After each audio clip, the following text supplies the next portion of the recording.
В любом сувенирном магазине на Ямале вам бросится в глаза шуточная надпись «Я выжил там, где мамонты замерзли». Она красуется на футболках и кружках, часах и рюмках, тарелках и магнитах. И хотя туристы, побывавшие в этих краях, в восторге от такой сувенирки, коренные ямальцы, читая ее, лукаво улыбаются. Особенно те, кто занимается оленеводством или добычей зверя. Они знают, что мороз далеко не самая страшная напасть в этих краях. И существа из плоти и крови, вооруженные клыками и зубами, могут быть куда опаснее. В сегодняшнем выпуске мы покажем, как двое ямальцев смогли защитить свои стада от волков, один из которых был довольно крупным хищником-одиночкой. Вы увидите, как старый пес спас охотника от разъяренного медведя. А если вы досмотрите наш выпуск до конца, узнаете одну из самых невероятных охотничьих баек про ружье и денежную заначку. Поехали! Нападение волков на северных оленей – явление здесь не сказать, чтобы сильно частое, но и не исключительное. Порой хищники атакуют целыми стаями, губя десятки животных. В этом году известно о 2 случаях нападения волков на стада оленеводов. В январе свое стадо от хищника спас Афанасий Лаптандер. Зарубил хищника мужчина при помощи топора. Тогда Серый убил лишь одного оленя, а вот рогатым Николая Валеева повезло меньше. Один из хищников повадился задирать домашний скот в стаде этого жителя Оксарки. Но хозяин не испугался и отправился на поиски клыкастого по свежим следам. А после позвал на помощь соседей. В тот день в тундре была сильная пурга. Хищника, который напал на стадо, оленеводы нашли не сразу. Зверя выследили, а затем много километров догоняли на снегоходах.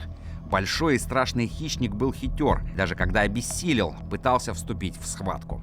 Подстрелить его удалось с риском для жизни. Размеры клыкастого хулигана не маленькие. 1,5 метра в длину, без хвоста и 150 килограммов веса.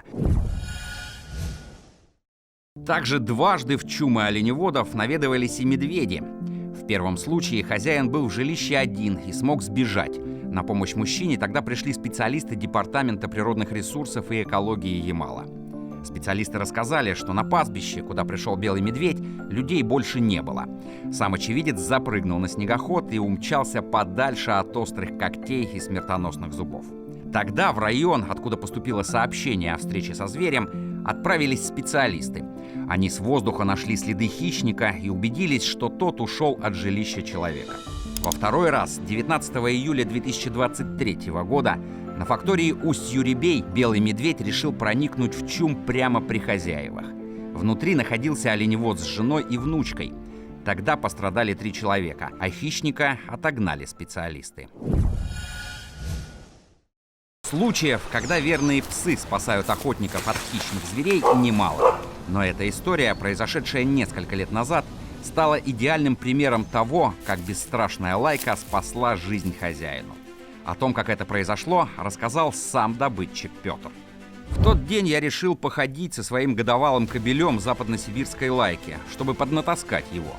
Да увязался за нами мой старый западник, кобель по кличке Рыжий. Сколько я его не гнал от себя, он не уходил. Пришлось махнуть рукой, пусть идет с нами. К этому моменту Рыжий стал и глуховат, и слеповат, и чутье его притупилось. Сначала Петр услышал, как неуверенно залаял молодой кобелек. Осторожно приблизившись, охотник увидел отверстие в земле, похожее на чело берлоги. Неожиданно медведь выскочил из берлоги, сделал 2 выстрела, но зверь не свалился, а страшно рявкнув, быстро заскочил обратно.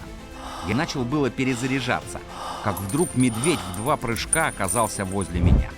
За какую-то долю секунды передо мной возникли лохматая окровавленная башка и злые, налитые кровью глазки. Я инстинктивно отпрянул назад и спиной уперся в ель. Как на грех, ни топора, ни даже ножа под рукой не было. Все лежало в снятом рюкзаке. Но косолапый почему-то тормознул. Я увидел, что у него на спине висит Рыжий, вцепился в загривок. Вот этой самой малой толики времени мне хватило, чтобы загнать в ружье патроны и в упор уложить медведя подле себя. Как-то в сентябре, а может в конце августа, у меня выдалась неделька свободная. Под Волгоградом у меня двоюродный, лет 5 не виделись. Созвонились, он обрадовался, я и полетел. Субботняя банька, вечернее застолье, над диваном ковер, а на нем двухстволка. И тут брат хитро прищурился. А давай поутру махнем, поохотимся, только возьмем еще и соседа моего. Поднялись еще затемно. Федор вручил мне вертикалку, сапоги и шапку, Выехали к лесному массиву за бугром. Приехали, костерок заготовили, по номерам распределились и пошли на опушку прямиком по полю. Я слева, братан в центре, сосед справа. Метрах в 50 друг от друга.